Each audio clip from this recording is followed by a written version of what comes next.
বর্তমানে স্থিত একটি অবৈধ নির্মাণ বিল্ডিং, এটা আমরা ভাঙতে এসেছি।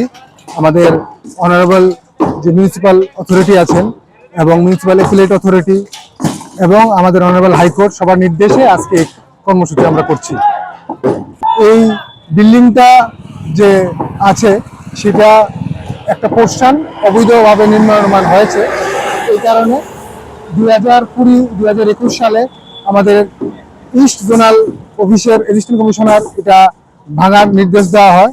এরপরে আমাদের মিউনিসিপ্যাল অ্যাপিলেট অথরিটি 2023 সালে এই বিল্ডিংটাকে ভাঙার জন্য নির্দেশ দেওয়া হয় এবং সেই সঙ্গে আমাদের মিউনিসিপ্যাল অথরিটি যে আছেন ওনারা এটা বিল্ডিং ভাঙার জন্য নির্দেশ দেওয়া হয়। আমরাও বেশ কয়েকবার রিমাইন্ডার দিই এবং শেষমেশ অর্ডার মূল্যে আমরা এসেছি এবং অনারেবল হাইকোর্টও এই নির্দেশিকাকে ওনারা সমর্থন জানিয়েছেন।